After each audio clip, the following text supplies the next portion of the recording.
Hello everyone, I'm meteorologist Charlie Ironmonger. Thank you so much for joining me again for your 3 p.m. news and weather updates. We want to get into some of the latest with Debbie, but before we do that, want to give everybody kind of a refresh and a reset of what we have seen over the past 24 hours. And it really starts with the tornado warnings that were issued overnight last night through this morning. And we are still monitoring the area for, again, potential spin-ups and potential tornadoes. But this is what we saw earlier this morning.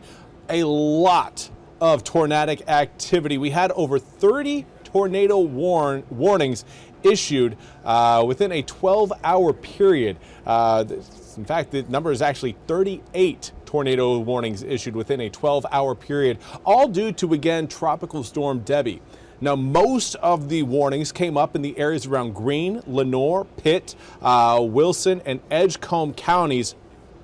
Also saw several across Craven County, Jones County, and Duplin County, Wayne County as well. But you can see a lot of concentrated tornado warnings earlier this morning. Now, as we head through the next few hours, we will continue to see tornadoes potentially be a part of your forecast. But I think we are starting to see a lot of that tornadic activity, at least for eastern North Carolina, start to wind down. It is not going away immediately, though. It will still be present as we head into really tonight into tomorrow morning. By the time we wake up tomorrow, the tornado threat is going to be down significantly and should be completely gone as we head into the weekend. But let's talk about what's happening right now. Let's head outside. Let's see what's happening along the Neuse River. Very choppy, southeasterly winds, 15 miles an hour, 81-degree air temperatures, and we had some heavy rain. You can still see just those heavy rain showers coming down. You can see the raindrops splattering, making the waves look just a little bit more bumpy. But beyond just, of course, the waves, let's take a look at what else we are seeing throughout eastern North Carolina. Greenville, gray, gloomy, and wet. Southeasterly wind, 14 miles an hour. Dew points up, humidity high right now. It is a tropical environment. We expect to see high humidity in this type of scenario, and that's exactly what we have got. Now, it's the tornadoes that I'm sure have many of you, as well as myself included, concerned about the weather pattern moving forward. The tornado watch was extended from 1 p.m. now goes until 8 p.m. tonight. We have had several warnings across Gates County as well as Camden County within the past hour or so, but those again moving into Virginia. So for right now, no active tornado warnings currently over eastern North Carolina, but we do have those bands of showers and storms looking a little bit more broken, but still producing some downpours and storms capable of producing tornadoes. I want to zoom in on, again, some areas of concern that we have been keeping a very close eye on. These cells that were over Duplin County now moving into Wayne as well as Lenoir counties. Not the greatest rotation, but you do get the sense there that there is certainly some. Let's see if I can actually pause this.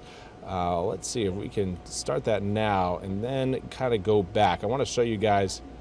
Let's see if I can do that. I'm trying to do this off of my phone here because the weather clicker I normally use is too far away from my OTT desk, how I broadcast here. And that, for goodness sakes, right when you want something to work, it just doesn't.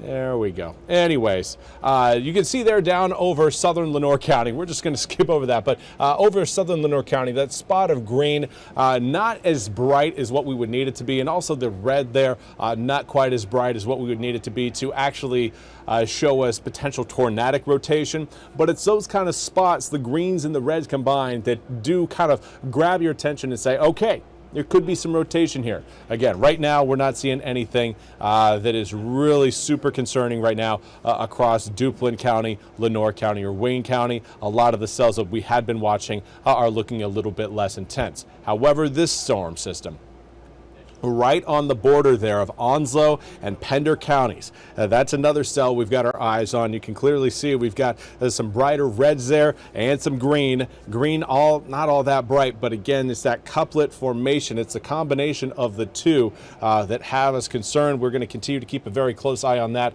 Not a tornado warned cell as of right now, but we have certainly seen again, a lot of spin up so far, and that is a cell that should grab your attention. Now, as far as rainfall estimates go, we have seen upwards of around 4, 5, 6 inches of rain across portions of Pender, Sampson, Duplin, Wayne, and even more western sections of Onslow and Lenoir counties.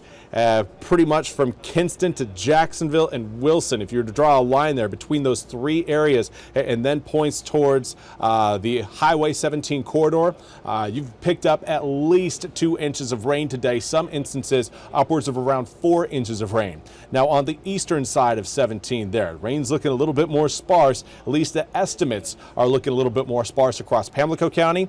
That may change as we head through the next several hours. Remember, a lot of the heavier downpours were expected to be closer to I-95, and we'd see some sparser raindrops as you get closer to the coast. It does look like that is actually what is playing out right now, but we still have heavy bands of downpours that have rolled across Hyde County, Washington County, Bertie, Chowan, and even parts of Terrell County. Again, lots of rain coming down in those areas. You're looking at anywhere between around an inch and a half up to about 3.5 inches over the past 24 hours. It is. It's looking very wet outside, and that is why we do still have flash flood warnings in effect across Edgecombe and Rocky Mount, but the flood watch will remain in effect until at least midnight tonight. So make sure, again, if you are doing any driving, I would check drivenc.gov before you head out the door. That's a great resource to determine whether or not the route you are going to take is safe and clear, making sure the roads that you want to go on not only are open for you to travel on, but also no standing water, at least from reports. So that is, again, a very important resource that you can use. Again, drivenc.gov.